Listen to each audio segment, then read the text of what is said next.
के यशस्वी प्रधानमंत्री आदरणीय नरेंद्र जी मोदी, उत्तर प्रदेश भारतीय जनता पार्टी के अध्यक्ष श्री केशव प्रसाद मौर्य, उत्तराखंड भारतीय जनता पार्टी के अध्यक्ष श्री अजय भट्ट, हरियाणा भाजपा के प्रदेश अध्यक्ष श्री अजय भराला, उत्तर प्रदेश के प्रभारी श्री ओम माथुर, हमारे सांसदगण श्री हुकुम सिंह जी, श्री राजेंद्र अग्रवाल, श्री राघव लखनपाल शर्मा और इस सभा में मौजूद मेरे सभी सम्मानित बहनों एवं भाइयों, जैसा यह दृश्य अपनी आंखों के सामने देख रहा हूं, बहनों भाइयों, यह अद्भुत दृश्य है। जो उमंग और उत्साह आप लोगों को के अंदर देखने को मिल रहा है और जिस गर्मजोशी के साथ आप लोगों ने हमारे प्रधानमंत्री जी का स्वागत किया है, इसलिए मैं भी शीश झुकाकर आप सभी बहनों भाइयों का हार्दिक अभिनंदन करता हूं, आप सभी का स्वागत करता हूं। आप सभी को जानकारी है कि आज के 2 साल पहले आप लोगों ने लोकसभा के चुनाव में भारतीय जनता पार्टी को भारत की संसद में स्पष्ट बहुमत देने का काम किया था और उत्तर प्रदेश हो, चाहे हरियाणा हो, चाहे उत्तराखंड हो, सभी राज्य की जनता ने इतना मतदान किया कि भारतीय जनता पार्टी की झोली भर गई थी। मैं जानता हूं सरकार बने हुए 2 वर्षों का समय गुजर चुका है और आज का ही वह दिन है मेरे बहनों भाइयों, जबकि हमारे प्रधानमंत्री जी ने 2 वर्ष पहले प्रधानमंत्री पद की शपथ ली थी, गोपनीयता की शपथ ली थी। 2 वर्षों का कार्यकाल गुजर गया है और सारे देश की जनता जानती है कि हम अपनी हिंदुस्तान की जनता के प्रति जवाबदेही को अच्छी तरह समझते हैं। 1 साल पूरा होने के बाद हमारे प्रधानमंत्री जी और हमारी सरकार के सभी मंत्रियों ने जनता की अदालत में जाकर जनता के दरबार में पूरा 1 वर्ष का जो कार्यकाल का लेखा जोखा था उसे प्रस्तुत किया था और आज 2 वर्ष पूरा होने के बाद पुनः हमारे प्रधानमंत्री जी जनता के दरबार में आए हैं अपने 2 वर्षों के कामकाज का लेखा जोखा प्रस्तुत करने के लिए। भारतीय जनता पार्टी, मेरे बहनों भाइयों, हम जनता से नजरें चुरा कर राजनीति नहीं करना चाहते, बल्कि जनता की आंखों में आंख डालकर हम राजनीति करना चाहते हैं। आप सभी जानते हैं, इसके पहले जो भी सरकारें रही हैं, बराबर जनता को अपने कामकाज का लेखा जोखा देने में बराबर कतराती रहती हैं, लेकिन मैं आपको यकीन दिलाना चाहता हूं कि हमारी सरकार बराबर अपने कामकाज का लेखा जोखा आप सबके सामने प्रस्तुत करती रहेगी, मैं आपको विश्वास दिलाता हूं। 2 साल का समय गुजर गया है, कौन इस सच्चाई को नकार सकता है कि आजाद भारत के इतिहास में पहली बार हमारे प्रधानमंत्री ने भारत का मस्तक सारी दुनिया में ऊंचा करने में कामयाबी हासिल की है। कौन इस सच्चाई को नकार सकता है कि 2 वर्षों के कार्यकाल गुजर जाने के बावजूद भारत का ही नहीं, दुनिया का भी कोई व्यक्ति उंगली उठाकर नहीं कह सकता कि हमारी नरेंद्र भाई मोदी के नेतृत्व की सरकार के दामन के ऊपर कोई भ्रष्टाचार का छींटा भी लगा हो, यह कोई नहीं कह सकता। 2 वर्षों के कार्यकाल की ही हमारी यह विशेषता रही है कि आज विश्व स्वीकार कर रहा है इस सच्चाई को कि विश्व में सर्वाधिक तेजी के साथ आगे बढ़ने वाली अर्थव्यवस्था यदि किसी देश की है तो वह भारत देश की है। यह सम्मान भारत को प्राप्त हुआ है। निर्णय लेने की क्षमता की सर्वत्र प्रशंसा केवल भारत में ही नहीं बल्कि दुनिया के दूसरे देशों में हो रही है। और आप जानते हैं, भारत में न तो जन संसाधनों की कमी है, न प्राकृतिक संसाधनों की कमी है। बहनों भाइयों, खुलेआम प्राकृतिक संसाधनों की लूट होती रही है पारदर्शिता के अभाव में, लेकिन सरकार की व्यवस्था में पारदर्शिता 2 वर्षों के अंदर कायम करने में हम लोगों ने कामयाबी हासिल की है। उसी का परिणाम है कि जनता में भारतीय जनता पार्टी की स्वीकार्यता, हमारे प्रधानमंत्री के प्रति आकर्षण बढ़ता जा रहा है। नॉर्थ ईस्ट में आज तक आजाद भारत के इतिहास में मेरे बहनों भाइयों, कभी भी भारतीय जनता पार्टी की सरकार नहीं बनी थी। यह पहला अवसर है कि हमारे केंद्र सरकार के परफॉर्मेंस का ही नतीजा रहा है कि हम लोग वहां पर सरकार बनाने में पूरी तरह से कामयाब हुए हैं। हिंदुस्तान के दूसरे राज्यों में भी जनाधार तेजी के साथ बढ़ा है, इस हकीकत को भी सभी जानते हैं। कांग्रेस सिमटती जा रही है, सिमटती जा रही है। मैदानी क्षेत्रों से कांग्रेस साफ हो गई है, अब केवल पहाड़ी क्षेत्रों में दुबकी हुई है यह कांग्रेस। मुझे पूरा विश्वास है कि आगामी चुनाव में पहाड़ी क्षेत्रों की जनता भी अपने क्षेत्र को कांग्रेस से पूरी तरह से मुक्त कर देगी। नेता समझते हैं जनता हमारी जेब में है, इसीलिए 5 साल तक जनता को कोई हिसाब किताब नहीं देते। बहनों भाइयों, हम जनता को यह मानकर चलते हैं वो हमारी जेब में नहीं है, बल्कि जनता हमारी मालिक है। जनता ही हमारे लिए जनार्दन है, जनता ही हमारे लिए सर्वोच्च है। 2 वर्षों के कार्यकाल में बहुत सारी उपलब्धियां हैं। उन उपलब्धियों की बहुत विस्तार में जाकर चर्चा करूंगा तो ज्यादा समय लगेगा, लेकिन किसानों की जमात यहां पर इकट्ठी है। मैं भी गांव में पैदा हुआ हूं, मैं किसान का बेटा हूं। उत्तर प्रदेश चाहे हरियाणा और उत्तराखंड की जनता समझती है किसानों के दर्द को, मैं अच्छी तरह समझता हूं। और बहनों भाइयों, मैं ही नहीं समझता हूं, पहली बार मैंने देखा सरकार बनने के बाद प्रधानमंत्री के दिल में यदि सबसे पहले दर्द छलकते हुए मैंने देखा तो इसे हिंदुस्तान के किसानों के लिए दर्द को छलकते हुए हमने देखा। और आपको मालूम है प्रधानमंत्री फसल बीमा योजना जो लागू हुई है, बहनों भाइयों, मैं कृषि मंत्री भी रहा हूं और आज मैं कह सकता हूं स्वतंत्र भारत के इतिहास में कभी भी इस प्रकार की फसल बीमा योजना लागू नहीं हुई थी, कभी लागू नहीं हुई थी। विडंबना यह है कि उत्तर प्रदेश की सरकार आज तक एजेंसी तय नहीं कर पाई बीमा की, जिसके द्वारा फसल बीमा योजना का यह काम प्रारंभ हो सके। आपको कम बीमा देना होगा, का कम प्रीमियम देना होगा और आपको अधिक बीमा प्राप्त होगा। पहले अधिक प्रीमियम देना पड़ता था, कम बीमा प्राप्त होता था। अब पहले 20% की कैपिंग होती थी।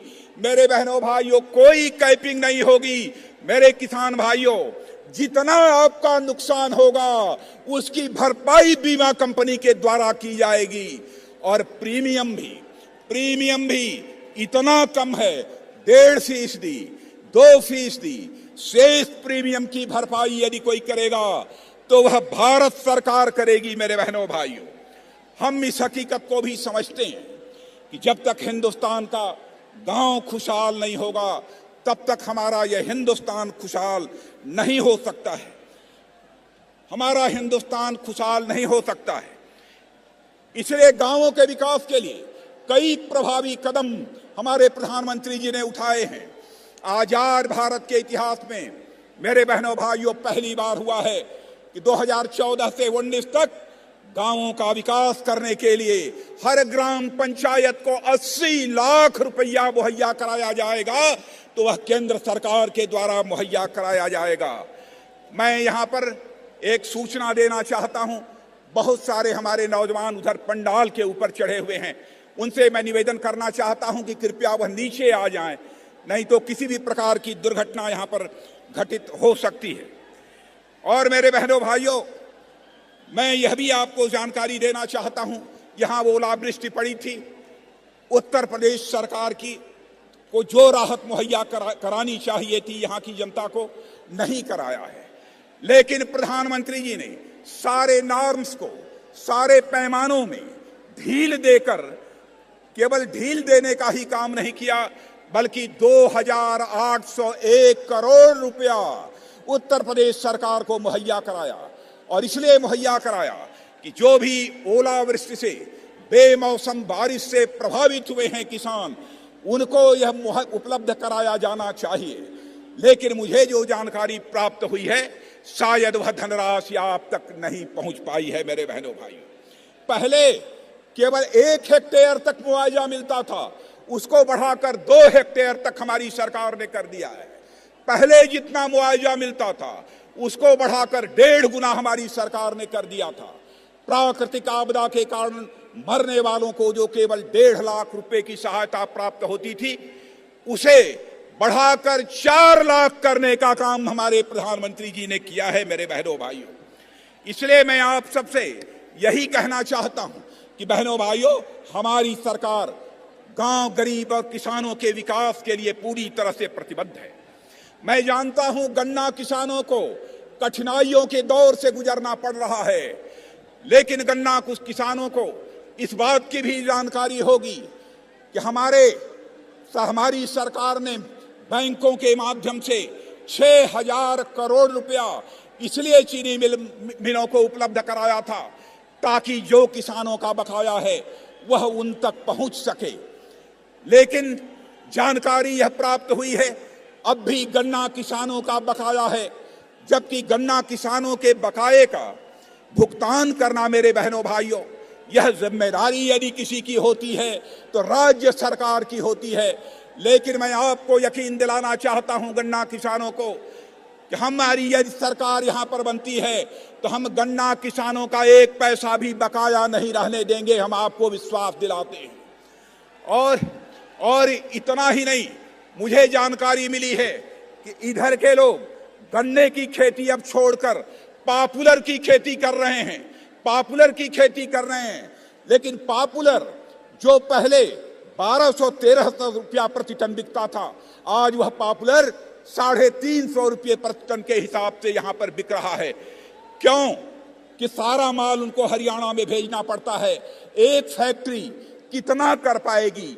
इसलिए आपको यकीन दिलाना चाहता हूं प्रधानमंत्री जी की तरफ से पॉपुलर पैदा करने वाले किसानों को कि अपनी सरकार बनने के बाद मेरे बहनों भाइयों, पश्चिमी उत्तर प्रदेश में गन्ना किसान जो कि आज पॉपुलर की ओर जा रहा है, उसके पॉपुलर की खेती को और आगे बढ़ाने के लिए और उसकी उचित कीमत देने के लिए फैक्ट्रियां लगाने की जरूरत होगी। तो हमारी आने वाली सरकार यहां पर फैक्ट्रियां भी लगाएगी, यह मैं आपको विश्वास दिलाना चाहता हूं। बहनों भाइयों, खाद का सवाल हो, कोई झगड़ा नहीं हुआ है। नीम कोटेड यूरिया मिल रही है। एक सुझाव मैं अपने किसानों को और देना चाहता हूं मेरे बहनों भाइयों, नीम कोटेड यूरिया मिल रही है।